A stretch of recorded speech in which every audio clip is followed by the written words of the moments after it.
The सिंधुवर्ल्ड.com की पेशकश।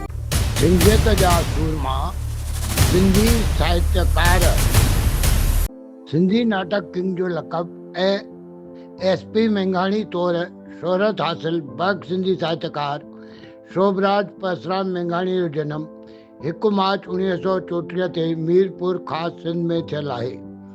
आज़ाद भारत जे सिंधी तोड़े मराठी स्टेज जे पहिरें सिंधी हिदायतकार डायरेक्टर मेंघाणी साहिब देश विदेश में पेश कयल पंहिंजनि 30 नाटकनि ऐं अटकल 150 हिकु अंकी नाटकनि जी मिल्कियत जा धणी हुजण सां गॾु रेडियो ते अटकल 100 नाटकनि ऐं टीवीअ ते 25 खनि नाटक पेश करण वारी शख़्सियत हुआ।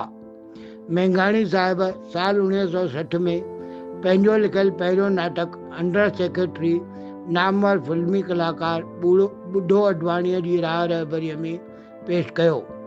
14 सिंधी फिल्मुनि में बतौर अदाकार पंहिंजे फ़न जो इज़हार करण वारे मेंघाणी साहिब जो 13 मई 2012 ते सुर्गवास थियो। यादि कंदा पहाका चवनि घर गुरुअ जो दर, आज़ाद सचल त अंडर सेक्रेटरी आहे, नकली शान जो प्यासो मन गुम, राति हिक तूफ़ान जीअ में अचे को लव लेटर थो चाहे। यादि कंदा घर गुरुअ जो दर, अंडर सेक्रेटरी, नकली शान, प्यासो मन, राति हिक तूफ़ान जी, लव लेटर, इहे शोभराज मेंघाणी साहिब जे नाटकनि ऐं फिल्मुनि जा नाला आहिनि। सिंधियत सुहिणी रहे। वधीक जानकारीअ लाइ द सिंधुवर्ल्ड.com। मां एसपी सर, गांधीनगर, कोल्हापुर।